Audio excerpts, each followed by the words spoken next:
What's up guys, it's Dark45 here, and today we're coming to you guys with another Rogue Company video. Now today's video, I'll be doing a video on the Rogue Company update that just released a couple days ago.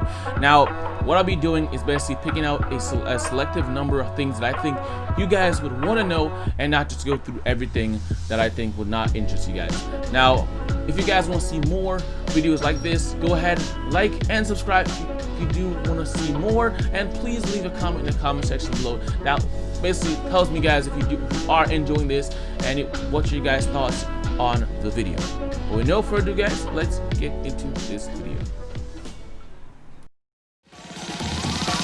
To the limit.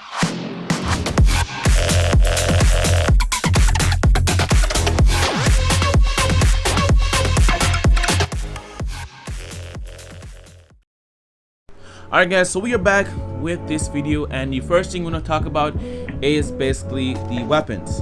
Now when you're equipping a camo or emote, you can now select an option to equip to all rogues, which definitely is a convenient thing. All your rogues, which is just an ease factor for a lot of players. You don't have to go in there and manually do it one by one.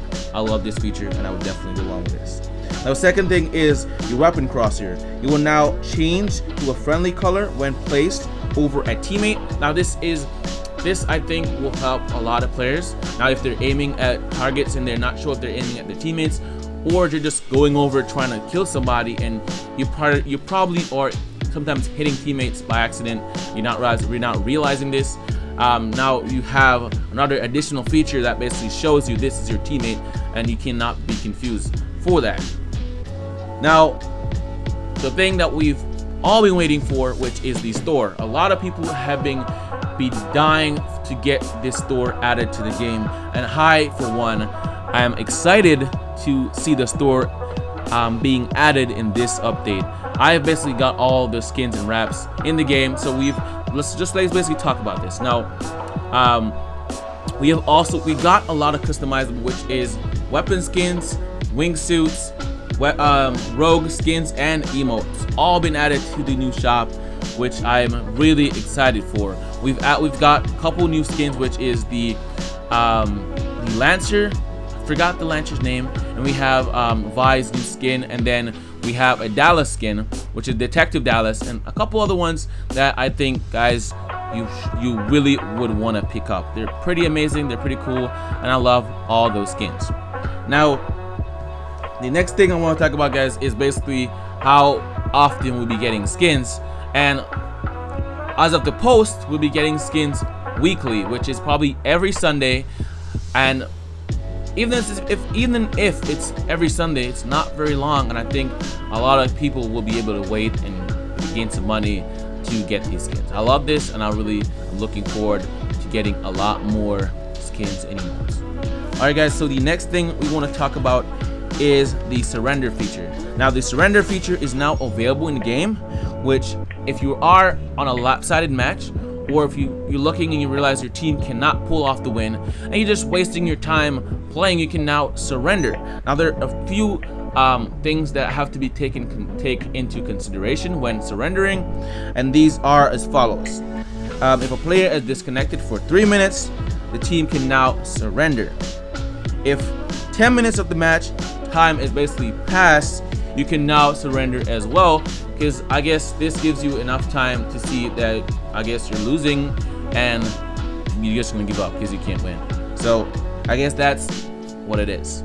Now something to consider is teammates will have 30 seconds to cast their votes, and if any person says no, you won't be able to surrender. So if you've cast a vote, if everyone has cast their vote and one out of that voting system or one person says no, then the vote is basically canceled. You cannot surrender, which kind of sucks, guys. I would love to see they do a more fair system where if all 3 persons says yes and the one says no, the majority rules.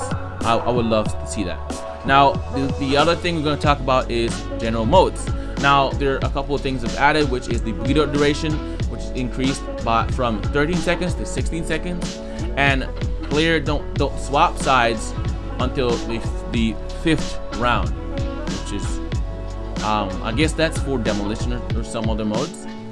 But yeah, now for demolition, the time for the bomb to explode has been reduced from 55 seconds to 50, and bomb has projectile collisions now, so no more persons throwing a stake inside the bomb to basically wait for teammates to run up, or not wait for teammates, wait for enemies to run up to blow them up, which is a nice thing. But I think it's just unfair that other teammates are trying to come to the bomb, and as soon as you reach the bomb, you get blown up. You don't see the spike, you don't see it anywhere, and you just get blown up.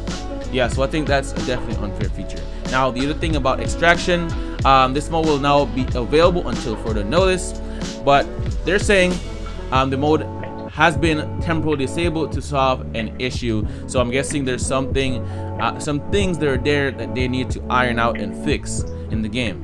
Now, Strikeout has now adjusted points on canals, which I'm not sure what are those. I don't know what the point system is for. I'm not sure.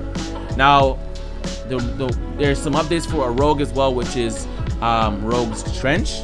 The barbed wire throw distance has been increased by 15%, and barbed wire is no longer basically now no longer impairs members of its team, and will have no blue highlights to indicate it's friendly. So sorry, I butchered that. So basically what it's saying is that no longer will the barbed wire basically slow you down when you walk into the barbed wire, as Trench being your teammate. And the second thing is, now once you walk into it, you will now see a blue hue or a blue color over the barbed wire, which is nice, and I love that. And I think they should have fixed that for a long time. Now onto the weapons, which is general weapons. ADS using a scope weapon will now affect non-scope weapons. So the edges of the screen will now be slightly blurred. This effect may be turned off in the display settings, which is nice. They have Devotion, which is a gun, fixed an issue where the recoil was being applied over a longer duration than intended. Well, guys, if you're using Devotion, well, you're welcome. Now the MXR, I'm not sure what gun it is that, fixed an issue where the level 3 upgrade of the MXR was now receiving a recoil reduction. Well, guys, if you know, we're taking advantage of that. Sorry, they have basically fixed that as well. And now we have the D3DI. Do not know those guns. Fixed an issue where the level 1 and level 3 upgrade for the D3DI had different kickback recovery delays. Now, that's all the things I'll be talking about this update. I won't be going over like bug fixes and all that, because I just think that most people don't want to hear bug fixes, but just about the guns and players that basically have been fixed. I think the trench barbed wire feature, I've been ranting for so long to be fixed, because I just think that using Trench or even Vi, using their abilities should not affect their own teammates, and that's what I think Rogue Company should have fixed a long time ago. But gladly, it's here, it's now fixed, and we can play the game more competitively, and we are hoping that they bring ranked in the next update, probably next month or so. But yeah, guys, that's gonna be the ending of this update video. Hope you guys do like it and want to see more update videos in the future. But yeah, guys, that's gonna be it for today. Like and subscribe, and I'll see you guys in the next one. Peace.